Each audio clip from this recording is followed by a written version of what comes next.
আসসালামু আলাইকুম সবাইকে Bengali sisters kitchen travel blog থেকে আজকে আমাদের আর্ট রোজে আমি কি করলাম তাই আপনাদের সাথে শেয়ার করছি।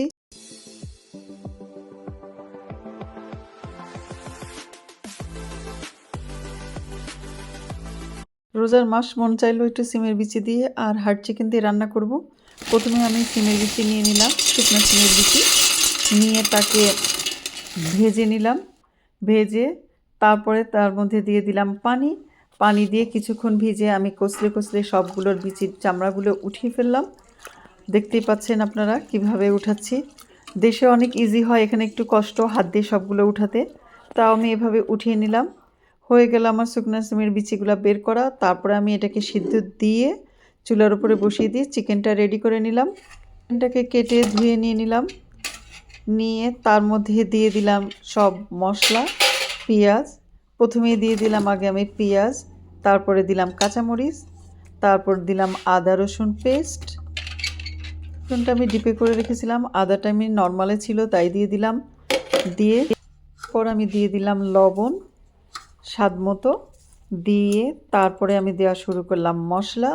প্রথমে দিলাম হলুদের গুঁড়ো, তারপরে দিলাম আমি মরিচের গুঁড়ো, শুকনো মরিচের গুঁড়ো দিয়ে দিলাম জিরে গুঁড়ো। জিরে গুঁড়োটা দেওয়ার পরে দিলাম আমি ধনে গুঁড়ো। সবগুলোই আমি বড় টেবিল চামচের 1 চামচ পরিমাণ দিলাম। আপনারা মাংস অনুযায়ী কম বেশি করে নিতে পারেন। তেজপাতা কয়টা দিলাম, দারচিনি 2 টুকরো, এলাচ কয়েকটা, লং আর কালো গোলমরিচ, আর দিয়ে দিচ্ছি তেল।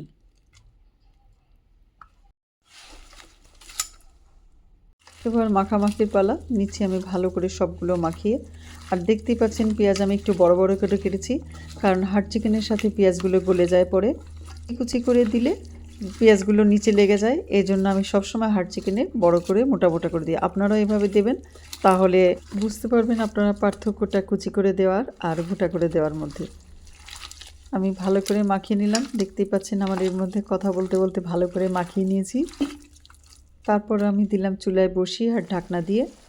দেখতে পাচ্ছেন 10 মিনিট পরে আমি উঠিয়ে ফেললাম এটাকে। উঠানোর পরে পানি বেশ বের হয়েছে একটু, তো এটাকে নাড়াচাড়া করে দিয়ে আবারও দিয়ে দিলাম ঢাকনা 10 মিনিটের জন্য। ভালো করে নাড়াচাড়া করতে থাকলাম, দেখতেই পাচ্ছেন আপনারা ঘুরিয়ে ঘুরিয়ে নেড়ে দিচ্ছিলাম।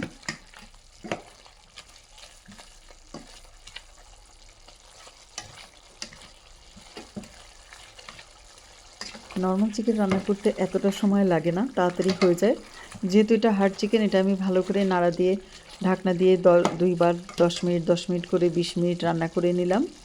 রান্না করার পর ঢাকনা 10 মিনিটের জন্য এর মধ্যে দিয়ে দিলাম সিমের বিচি সিদ্ধ করাগুলি। সিদ্ধটা আমি এত বেশি করিনি, একটু হার্ড করেই করেছি, যাতে এখানে দিয়েও আরও কিছুক্ষণ কষাতে পারি, তাহলে গোস্তের স্বাদটা ভিতরে ঢুকবে, মজা লাগবে। কষানো হয়ে গেল ভালো করে। তারপর আমি এর মধ্যে অ্যাড করলাম গরম পানি।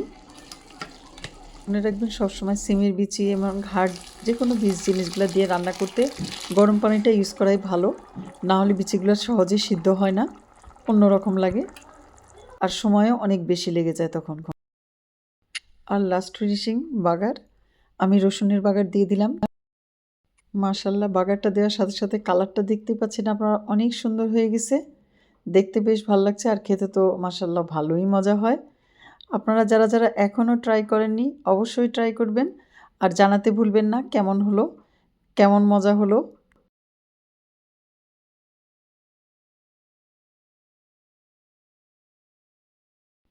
রমজান মাসে লাউয়ের তরকারির তুলনা হয় না। শরীর ঠান্ডা আর চিংড়ি মাছ দিয়ে রান্না করলে তো ইজিভাবে খাওয়া যায়, এই জন্য আমি নিয়ে নিলাম পেঁয়াজ, কাঁচামরিচ, রসুন ব্লেন্ড করা, দিয়ে দিলাম তেল, আর দিয়ে দিলাম হাফ সিদ্ধ করা কেটে বেছে নিয়েছি চিংড়ি মাছগুলো। দেখতেই পাচ্ছেন, দিয়ে আমি একটু নাড়াচাড়া করে দিয়ে দিলাম সব মশলা।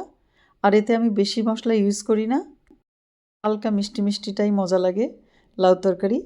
এই জন্য আমি দিয়ে দিলাম হলুদ একটু, আর একটু জিরে গুঁড়ো আর লবণ। মশলা দেওয়া হয়ে গেলে তারপরে আমি শুরু করলাম নাড়া, ভালো করে কষিয়ে নিলাম। দেখতেই পাচ্ছেন আপনারা আমি ঘুরিয়ে ফিরিয়ে ভালো করে মাখিয়ে নিচ্ছি। আর ভালো করে কষানো হয়ে যাওয়ার পরে আমি এর মধ্যে অ্যাড করলাম লাউ। আর এই লাউটা হলো আমার গত বছরে ফ্রিজে রাখা ইতালিয়ান লাউ, অনেকে এটাকে বাসলাও বলে। তো আমরা এখানে ইতালিয়ান লাউ হিসেবে চিনি এখানে লাগাই এইভাবে। এটা ডিপে রাখা ছিল, তো আমি রান্নার কিছুক্ষণ আগে বের করে রেখে দিয়েছি যাতে বরফটা ছেড়ে যায়। তারপর ধুয়ে নিলাম, নিয়ে দিয়ে দিলাম। কিন্তু আপনারা এভাবে যেভাবে আমি ডিপ করে রাখি আমার চ্যানেলে দেওয়া আছে ওভাবে রাখলে বুঝতেই পারবেন না এটা ডিপ ফ্রিজের লাউ। রান্না করলে এত সফট, এত মজা হয়। লাউটাকে ভালো করে কষিয়ে নিলাম চিংড়ি মাছের সাথে। তারপর দিয়ে দিলাম এখানে একটু গরম পানি। নর্মাল ফ্রেশ লাউ রান্না করলে আমি এখানে কোনো পানি অ্যাড করি না, চুলাকে কমিয়ে দিয়ে রান্না করি। কিন্তু যেহেতু আমি ডিপে ছিল আর তাড়াহুড়ো আছে কারেন্টের চুলা, তাই আমি একটু পানি অ্যাড করে দিয়ে দিলাম টমেটো কুচি আর ধনেপাতাকে কুচি করে। দেখতেই পাচ্ছেন আপনারা, এটা দিয়ে একটু হালকা করে নেড়ে নিলাম, উপরে দিয়ে নেড়ে নিয়ে তারপরে আমি কিছুক্ষণের জন্য ঢাকনা দিয়ে রেখে দিলাম। এটা একটু শুকিয়ে মাখা মাখা হলো, তারপরে আমি দিয়ে দিলাম বাগার, লাস্ট ফিনিশিং। আমি দিয়ে দিচ্ছি বাগার। দেখতেই পাচ্ছেন আপনারা, দিয়ে দিলেই চেহারাটা অন্যরকম হয়ে যায় তরকারির। হয়ে গেল আমার লাউ চিংড়ি আর টমেটো দিয়ে তরকারি রান্নাটা করা। আপনারাও তাহলে এইভাবে করে ফেলুন। হয়ে গেল আমার দুটো তরকারি, চিংড়ি আর হার্ড চিকেন রান্না। ইফতারিতে পেঁয়াজও বানাবো, এই জন্য নিয়ে নিলাম ডাল, তারপর নিলাম ব্লাইন্ড করে। তাড়াহুড়া ছিল তার জন্য কোনো ভিডিও আর করতে পারিনি, যেহেতু ইফতারির টাইম হয়ে আসছে। একবারে ভেজে নিলাম সবগুলো। আজকে আমি বেগুনি আর অন্য জিনিসগুলো বানিয়েছি, কিন্তু ভিডিও করার আর সময় হয়নি, এই জন্য এক নজরে সব কিছু দেখিয়ে দিলাম আমাদের ইফতারি আজকের। আর সাথে ছিল চিড়া, কলা, ছোলা, এই আজকের ইফতারি। আজ খেজুর আর ফল। আজকে তাহলে এই পর্যন্তই, আবার দেখা হবে অন্য কোনো ভিডিও নিয়ে। আল্লাহ হাফেজ।